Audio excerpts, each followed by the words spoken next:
So, Starfield releases on September the 6th of 2023. You know what that means? It's time to build up the hype. Oh, my immersive space sim is here. No need to leave Mummy's basement today. But this definitely hasn't happened before now, has it? We definitely haven't been hyped for a game for years on end, being told and sold dreams about how amazing the game's going to be, and ooh, this definitely didn't happen with Cyberpunk 2077, CD Projekt Red's groundbreaking cyberpunk era game that will have many different endings and all these new features. Yeah, that didn't happen there, did it? No, that game wasn't filled with bugs, riddled with NPCs T-posing and walking without actually walking. No, there weren't cars despawning in front of us and other bugs continuously taking you out of the story in the game. No, it was groundbreaking. And this new DLC, that definitely isn't going to be the thing that will fix the game. No, the game was perfect from the start. Biggest to a lot of you who don't believe that. I mean, hell, let's go back further. Assassin's Creed Unity. Yeah, we definitely won't gaslight about how great that game was. That game wasn't riddled with bugs and frame rate issues, causing the highly touted co-op experience to be a mess upon launch. No, Ubisoft are the best out of the AAA gaming landscape, and No Man's Sky. Oh, remember, you could fly to various planets all without loading screens and see people on that planet from launch, right?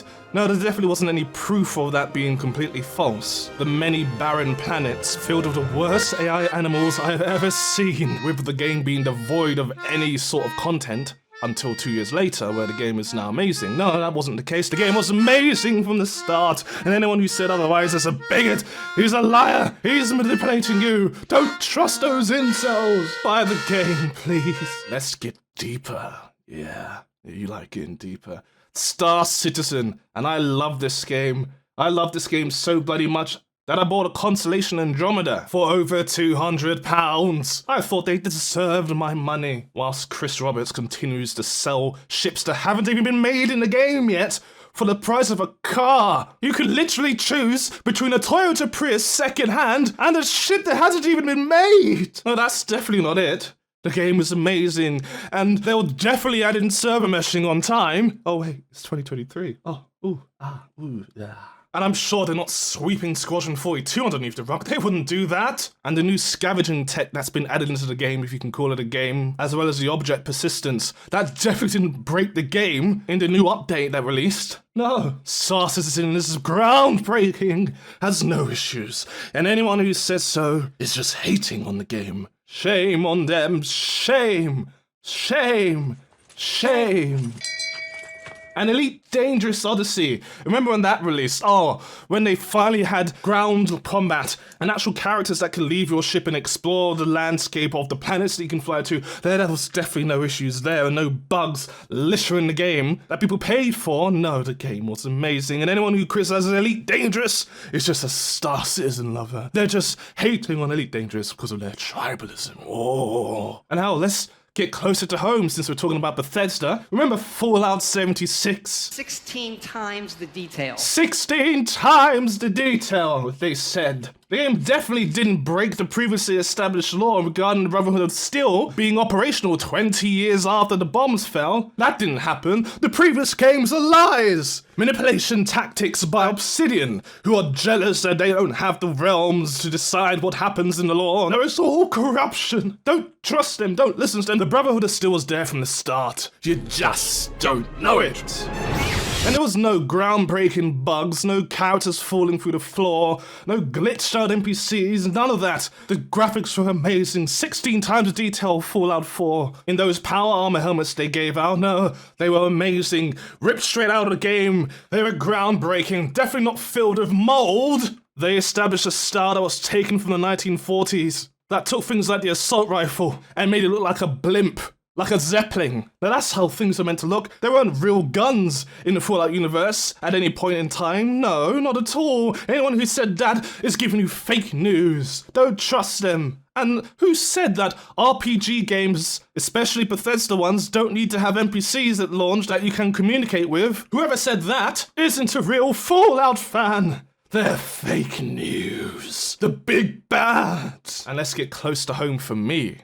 Star Wars. Star Wars is amazing. Disney's saving the Star Wars franchise from the evil George Lucas, who ruined that franchise with the big bad prequels. Oh, Jedi Fallen Order was groundbreaking, and its sequel too. It wasn't heavily mediocre. It was filled with amazing features that have never been seen before in previous games. Anyone who disagrees with this statement doesn't like gingers. And the Battlefront reboot was groundbreaking. They finally had a female lead. Iden versus Akata, we all remember. Those loot boxes were to add challenge and the feeling of being rewarded to the game's universe. No, it wasn't a cash grab. You should want to have to spend literally years trying to unlock Darth Vader, because that's what the Star Wars fans want. Yay! And Star Wars Squadrons wasn't mediocre. Whoever said that is telling you lies. They even gave you a bone and added in a character from Rebels, Hera Syndulla. And everybody loved Star Wars Rebels, right? And that Vader Immortal VR game definitely isn't weak for VR game.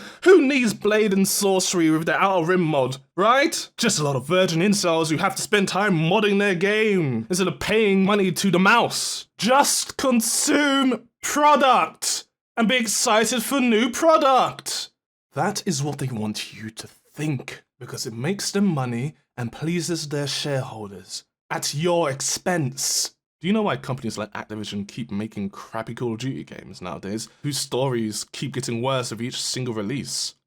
It's because they know you will buy it. They will keep forcing loot boxes down your throat because people keep buying it. Even when modding groups like Xlabs tries to fix their older games to stop the hacking issue that's plaguing them, they send out cease and desist letters to them to threaten them and get them to stop making it. Probably because they want to make reboots or something like that, but I'm sure it'd be just as bad as the Modern Warfare 2 reboot, won't it? Do you know why Halo has been terrible since 343 took over? Because you will continue to buy the loot boxes in Halo 5 and paying for cosmetics in Halo Infinite, despite the fact that they haven't actually done anything with the story like they said, and they're basically given up on the game now. Do you remember what they said? 10 years of content for Infinite. Do you know why they're not fixing the hacker issue plaguing Escape from Tarkov?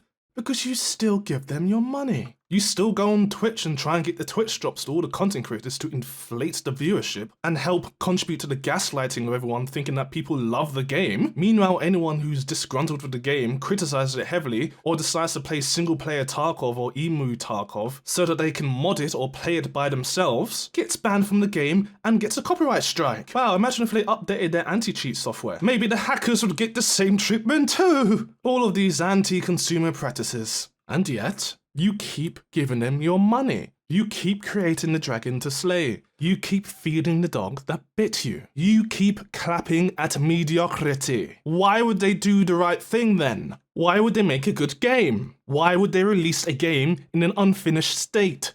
Why would Todd Howard suddenly grow some level of integrity when he can lie and gaslight people into buying his game? I mean, he's already admitting that the games he makes usually have bugs in it, but he knows the modding community will do most of the work for him.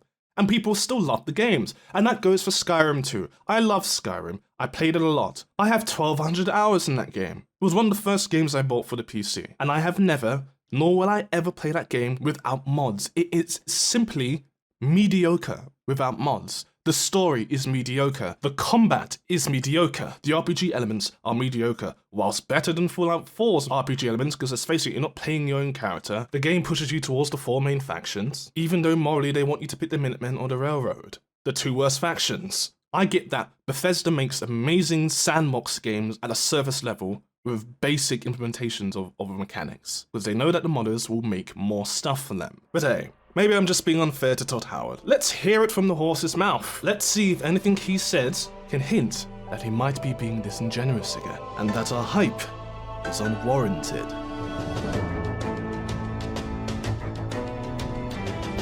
Oh my god. Did they actually use the Halo theme for this as inspiration?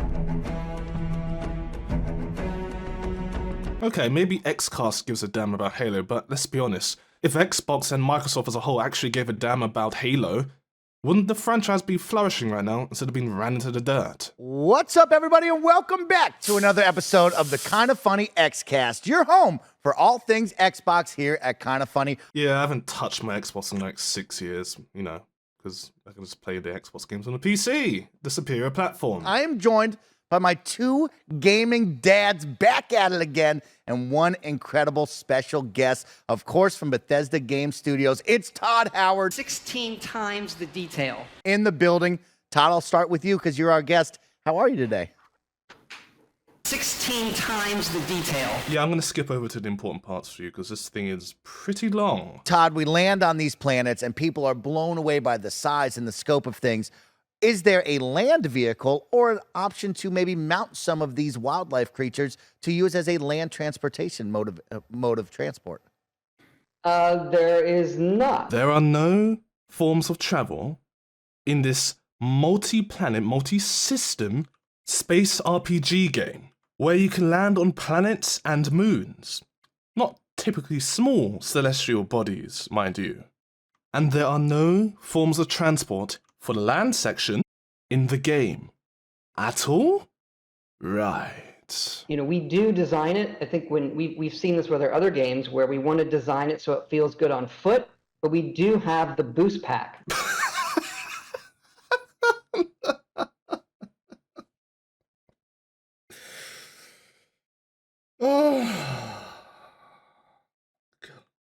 Are you seeing the red flags now? Are you all seeing the red flags? Do you not hear the salesman trying to sell you on a product? No? Not yet? Okay.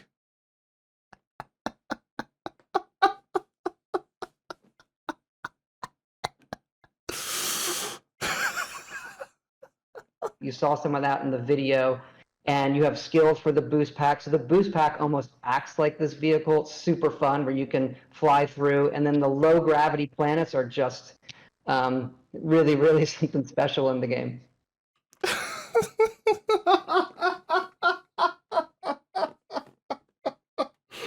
This is not even funny. This is not actually funny. It's funny. Oh, shit. That's awesome. No, it's not. This is where I'm starting to see the bias here because let's go into business talk. Microsoft recently bought Bethesda. So Xcast is going to have an incentive to make it look good because they are an Xbox-focused podcast. And I'm sure Xbox and Microsoft want to justify their massive purchase of this franchise and its creator. Because if they don't get enough sales when this launches, there are going to be a lot of angry shareholders. And I'm sure that Microsoft doesn't want to hand over another win to Sony's PlayStation. This is marketing, ladies and gentlemen. They are marketing the game to you, regardless of how good it is. If I could pivot this into companions, will we have the option to just play the game solo without any companions or crew members, or is that going to be a necessity? And along those lines, can crew members on their own, through our own decisions, decide, I don't want to do this anymore, and they leave? I do want to make a point regarding the questions that they're asking. These guys are actually asking the correct questions, so I don't have much to say negatively about them here. Like, they're doing a good job. My issue with them is the fact that they're not actually going to criticize Todd Howard, because let's face it, they're most likely on Xbox's payroll. Okay, a few ones there. First, the companions are awesome. Our team's done a really, really great job with them, and there's a lot of great depth there with the main companions. But we do support where, if you don't want to do that, there's traits that really make you, I want to play by myself. And then there's also skills that go into that give you special perks and bumps if you are solo. Them leaving on their own, they can, depending on the choices you make, they can get angry with you. Yeah. So essentially Fallout 4's companions with a bit more extra flair here and there. Alright, fine. It would be nice if the host would ask Todd Howard the hard questions and actually push him on these things and actually get him to answer them instead of just giving surface level answers. I get it, he doesn't want to spoil anything about the game, but these are key features and he has a reputation for exaggerating features in his games.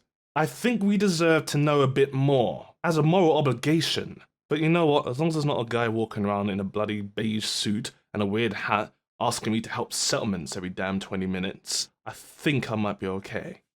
Maybe. And then the relationship that you have with the companion can change based on the decisions you're making in the game. So yeah, Fallout 4. Right, got you. If I get mad at my companions, Todd, can I space them and take them and make them walk the plank on my spaceship?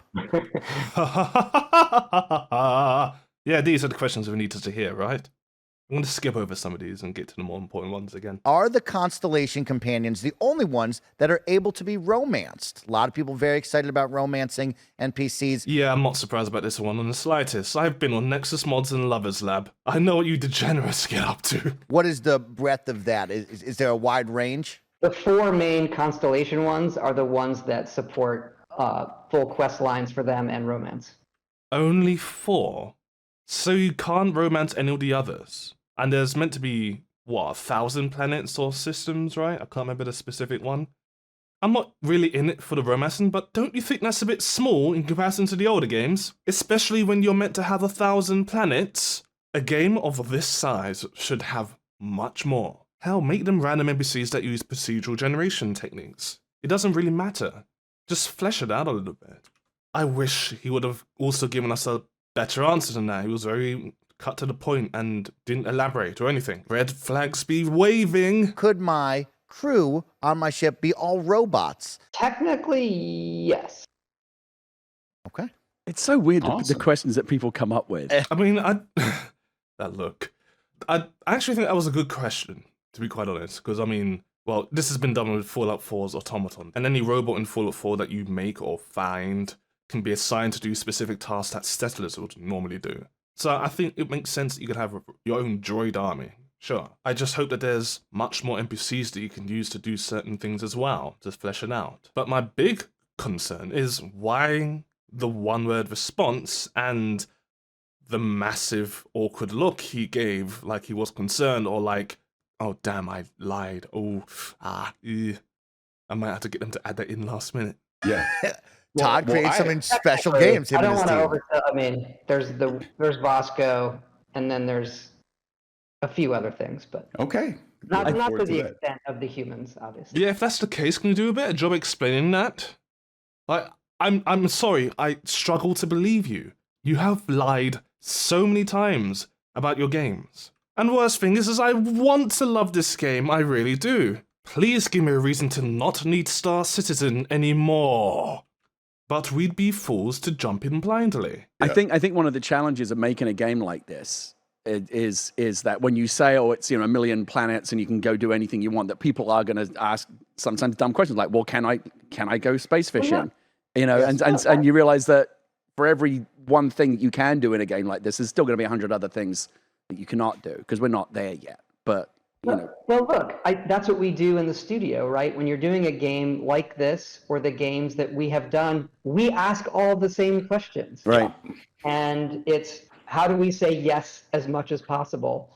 So actually, they're not like, should you fish? It took us a while. We finally added it to Skyrim. Oh yeah, you did. In the 3rd version of your game. Like you're saying it like it's DLC. No, Bethesda released Skyrim 3 times, as far as I can remember off the top of my head. Normal Skyrim, then the Special Edition, I own that one, and then Anniversary Edition. In Anniversary Edition, there's fishing. There isn't fishing in the first 2. You have to get mods for that, and to be quite honest, the modded version is actually better than the one in Anniversary, so... One question I had was about shipbuilding, and I'm trying to keep this limited. Also, the ships that you acquire. So obviously, you can build your own ships. You can let your imagination go wild. You mentioned in there that to reach the far reaches of the galaxy, you will have to upgrade your ship. Me wanting to live out my space pirate fantasy in the game, if I'm acquiring certain ships, whether I purchase them or I quote unquote steal one, are those ships locked in at whatever quote unquote stats that they have at that time, or are they upgradable in ways as well? That's the best question they've asked so far. Hats off to that guy. They're all upgradable. We built those ships with the builder that you all saw in the Direct. When you steal one, we do make you register it. If you want to modify it or use it in those ways, you have to spend credits to go register it. And that's for us to keep it from the economy kind of spiraling. I'm intrigued about an idea of an economy in this type of game. I hope to have more elaboration on this topic at some point. In those ways, you can fly it around, but if you want to mess with it, you register it, and then you go through that whole loop of upgrading it. I will say that that's a very deep system, and one that we expect for late game. It's not like you start the game and then you're going to get right into shipbuilding. It costs a lot of credits. It is, in a good way, a very complicated system. And it was more of a longer term thing in the game. You can easily upgrade your ship, like just go in and say, I want to improve these weapons. I want to improve the grav drive or the shields. That's very, very easy to do. But where you go in that mode and you break it apart and you're building, that is a whole mode onto itself that is more of a long term play kind of thing. So essentially settlement building, but for a ship. I mean, I think that's probably the best feature they've showcased so far. Good on him. So you have these modules, and they come with the inner parts as well. And then when you click them together, and obviously you saw it, there are different modules for different things. So that gives the ships a really, really unique feel. Yeah, this is the one bit that they've addressed properly. Hats off to them, as I said before. Wish you would do this consistently instead of only for a few hand-picked features that they've probably curated beforehand. I have kind of a nerdy tech lore question. I presume that Starfield has its own version of all that tech lore, right? This is how we're able to travel faster than light. This is how we're able to communicate faster than light. Definitely. I mean, we say grav drive here, but it stands for the graviton loop field array, the way the different bands bend space in front of you, and the more it can bend it, and you're actually taking space and you're folding it. You're bringing the space towards you. So warp drive, but renamed. Gotcha. There's some great papers out there on like warp drives and quantum physics. I was going to say, So did I. this is not dissimilar to warp drive, right? Where you contract the space in front of you and expand the space behind you. That's what it is. And we do get into, with the game, gravity and how that affects, people in this universe, how they bend it, how they feel about that, and so forth. So The Force is strong with you. it's still a video game, right? So I don't want to like overpromise or anything. 16 times. But make that, for the reality of this game, feel believable. So believable that there are no rovers or other forms of transport on the ground. What are some of the benefits you've seen with the Creation Engine 2, maybe Dolby Atmos? Are there things that really stand out to you going, man, I love that we can utilize this, or I can't wait for the future to continue to push this? We are just so happy with the new engine. It took us so long to do. Our tech team, they're wizards, led by Chris Rodriguez and Joel Denault.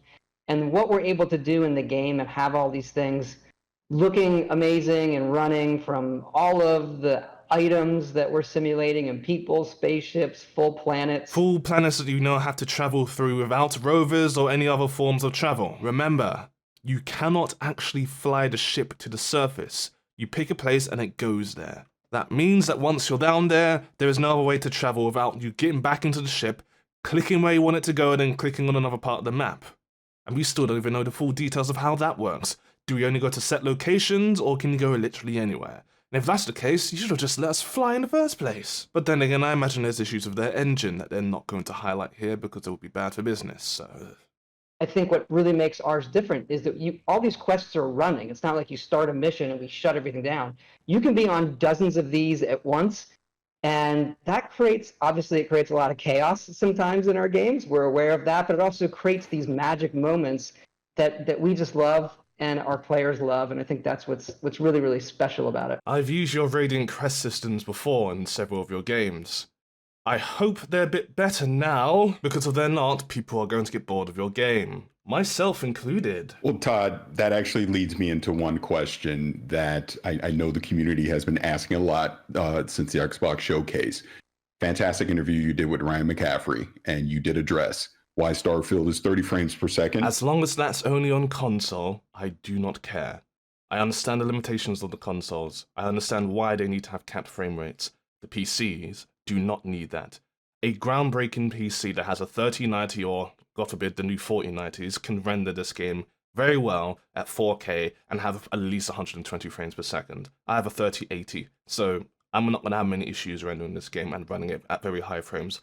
I'll probably run it in 1440p, and I'll have it capped at 144 Hz. Sure, I'll probably be able to run this. I don't want it capped at 30. On PC, I expect us to have the option if we want to cap it or not. Do not force us to. was it ever under consideration to potentially do a performance mode that you would take away some of these features like you just talked about with the volumetric fog? We never looked at taking features away. Our focus is on delivering all of that. Obviously, we've seen all those comments. Digital Foundry, they do an incredible job. And ultimately, look, we boil it down to we wanted the consistency. Game is running great, but we don't want players to ever think about it. Oh, but we do. I know how bad your games can run. I mean, jumping into vertibirds in Fallout 4 caused many issues with the node spawning system. I had many crashes in those things. So yes, I want to know about things in your game. I want to know how it's running. I want to know how I can solve those issues. I need to know, will I need to download mods to optimize your game? Do not hide specific settings because you want to make things easier for us, because you're actually making things harder for us in the long term. And I don't have to keep waiting for patches that will break mods I had to use to inevitably fix your game. Okay?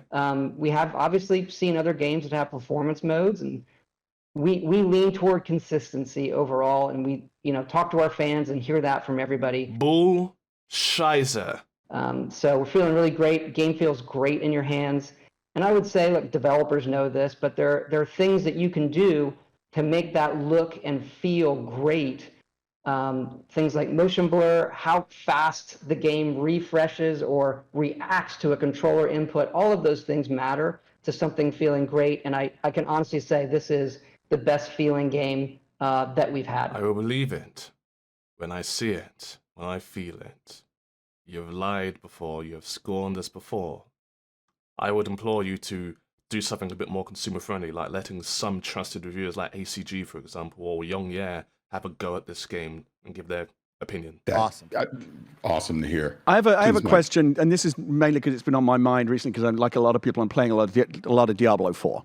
And I love Diablo 4, but it also reminds me a lot of what has become very kind of calcified and very familiar and gamey to me. We were just talking about this before the show. So Todd, I wanted to ask you like how you approach things like side quests and I don't know if you feel like it's necessary to try and break this cycle and get away from it, but for me it's starting to feel very old, where I walk into a village in Diablo or any one of these kind of games, and here's my side quest. Space bandits stole my trousers, go kill 10 of these bandits, one of them will drop something, bring it back to me and I'll give you a better hat. And I just feel like I've been doing this same shit for like 30 years. Yeah, because Bethesda doesn't do that in their games at all. No, do they? Yeah, reference Diablo. Sure.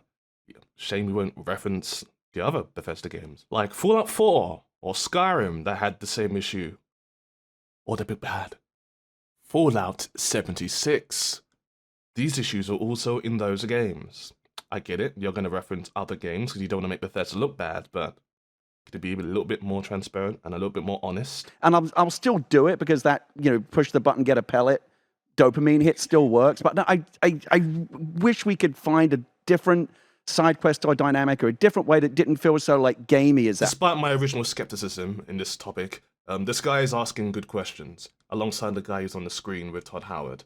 So well done, mate. Do you get what I'm talking about when I feel like a lot of these quests feel like generic video game quests, and how do you break out of that sameness? Yeah, and to show how much I listen, I believe you mentioned that on an earlier podcast. Yes, like he's not. Yes, I told you Todd wasn't full of shit. This is giving me control opposition narrative vibes right now. They're trying to artificially make it look like he's genuine and he's for the gamers and he pays attention. Yeah, because he did with all the other games, right? Is there anything in the side questing off of the main quest line in Starfield where I'm going to go, oh, that's a different way to do a side quest. That's cool. What you're talking about, the sort of random one-off ones, I don't think it's mutually exclusive. We obviously have a bunch of that. Right. You can land on a planet and go to an outpost, and we're going to generate a mission nearby, and you're going to see some of that. Radiant quests confirmed. But I think that's okay if you know you're in for it. And those activities, if the gameplay is good, can be fun, but they shouldn't take the place of those more in-depth ones. And we've done a lot of those. A lot of things that we've seen before in your previous games. Who would have thought? Your team at Bethesda have done a really great job with mods and allowing the community to create and build within your world. Yes, because mods are what make a Bethesda game nowadays. Are you excited to put mods into this game with so many planets to explore and the opportunity to create? Yeah, I think Starfield is going to be kind of a modder's paradise. Bethesda games are a modder's paradise because mods create content so that the developer does not need to. Now, I'm not saying this is a bad thing. Again, I play Skyrim solely for the mods. I played Fallout 4 recently solely for the mods. As soon as they released mods on console when I had it on Xbox 8 years ago, mods, non-stop. And I think he and everyone else knows this to be true. Again, not a bad thing, but let's be transparent. It's important for us not just to enable that, but to participate, right? To make it easy for them, to make this where they can make it not just a hobby, but a career. We've had a lot of great success there. So looking forward to what everyone's going to do with Starfield, just like cannot imagine. Like, do you see when he actually wants to say something genuine, he says it concisely, clearly, in detail, like with the ship stuff. You can tell that they actually fleshed out something amazing with the ship making tech and the lore regarding the gravity force stuff, right? Like, you can tell when he's being genuine and when he's being a salesman.